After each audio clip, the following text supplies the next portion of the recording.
Kita ke informasi lain, pemirsa. Komite Stabilitas Sistem Keuangan memastikan stabilitas sistem keuangan terjaga meski situasi global tak menentu. Ketua KSSK menjelaskan bahwa berbagai kebijakan di sektor keuangan dan ekonomi dipastikan masih cukup untuk mendorong target pertumbuhan ekonomi tahun ini.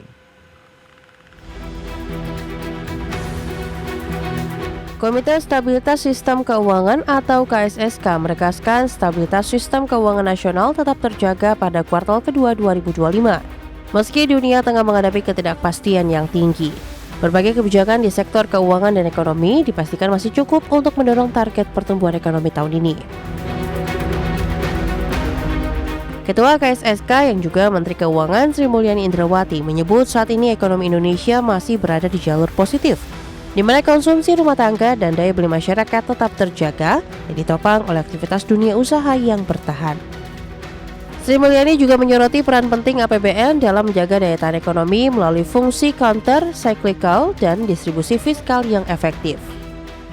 SSK optimis bahwa pertumbuhan ekonomi Indonesia pada triwulan kedua akan tetap terjaga.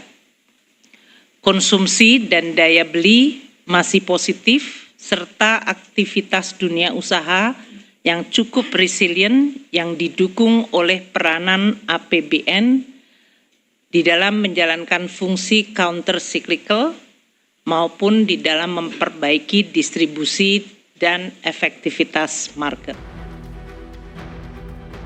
Meski KSSK tetap optimistis terhadap ketahanan ekonomi domestik, pemerintah harus tetap mewaspadai dinamika global saat ini.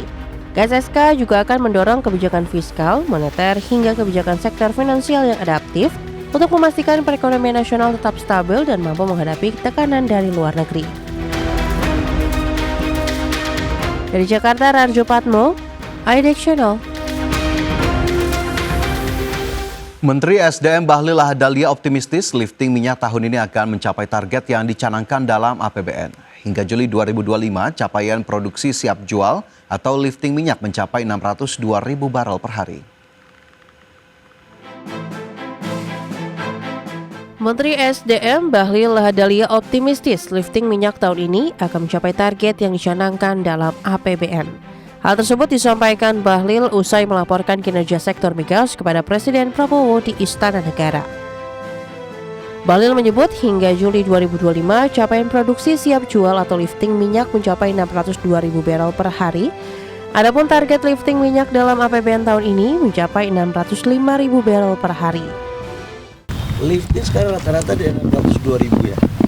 602.000 barel per day. Rata-rata mulai bulan Juni-Juli ya. Bahlil mengakui setiap tahunnya target lifting minyak di APBN terus menyusut lantaran kemampuan produksi minyak yang berkurang. Pada tahun lalu, realisasi capaian lifting minyak hanya sebesar 578,7 ribu barel per hari. Di bawah target dalam APBN sebesar 635.000 barel per hari. Dari Jakarta, Tim Liputan, IDX Channel. Wakil Menteri Perdagangan Diah Roro Esti Widya Putri melepas ekspor kopi Robusta sebanyak 57,6 ton ke Tiongkok. Ekspor kopi ke Tiongkok ini merupakan yang kedua kalinya selama tahun 2025. Wakil Menteri Perdagangan Diah Roro Esti Widya Putri melepas ekspor kopi Robusta sebanyak 57,6 ton ke Tiongkok senilai 264 miliar US dollar. Kopi Robusta yang diekspor ke negeri tirai bambu ini berasal dari petani Subang, Jawa Barat yang dikelola Koperasi Produsen Gunung Luhur Berkah. Ekspor kopi ke Tiongkok ini merupakan yang kedua kalinya selama tahun 2025 ini. Dia mengapresiasi ekspor kopi dari petani Subang karena selain meningkatkan taraf hidup masyarakat pedesaan juga menjadi devisa bagi negara.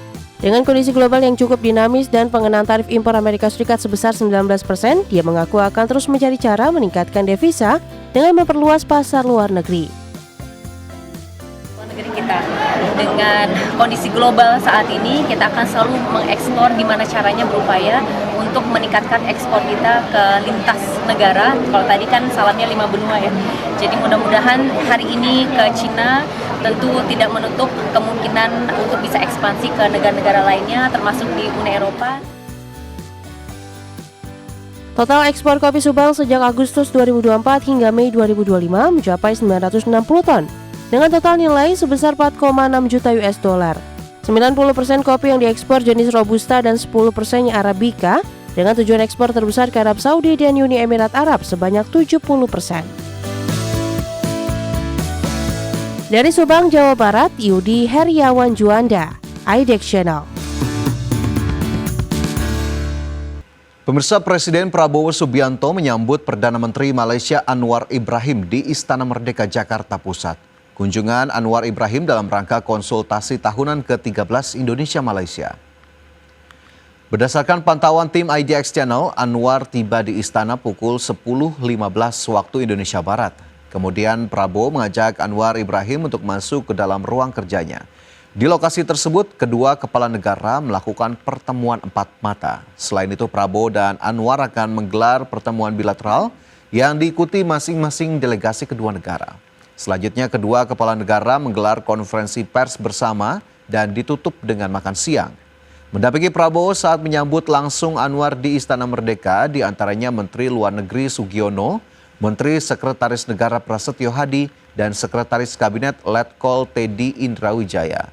Turut dalam pertemuan dengan Prabowo dan Anwar di Istana Merdeka, yakni Menteri Koordinator Bidang Perekonomian Erlangga Hartarto, Menteri Dalam Negeri Tito Karnavian, Menteri Kesehatan Budi Gunadi Sadikin, dan Kepala BIN Herindra.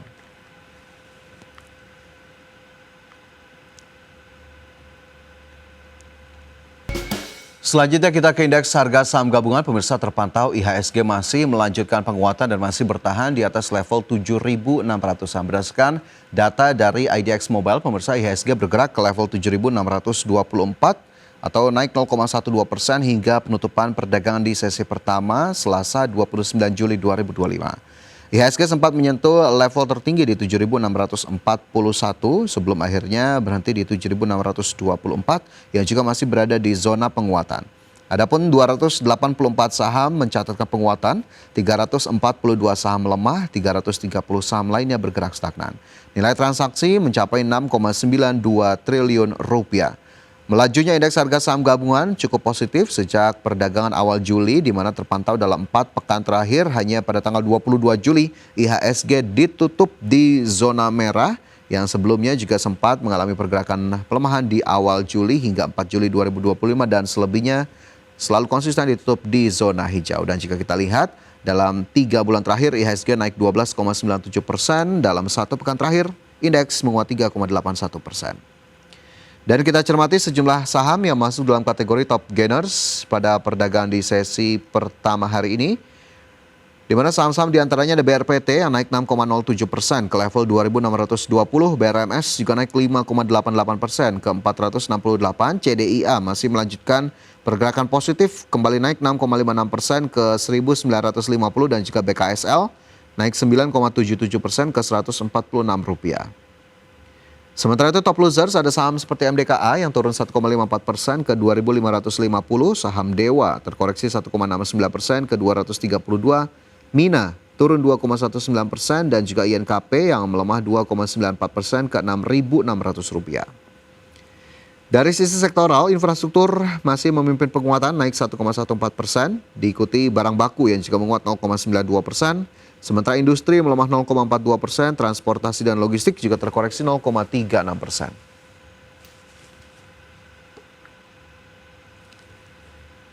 Dan pemirsa, usai jeda informasi dari dunia teknologi akan kami hadirkan untuk Anda sesaat lagi.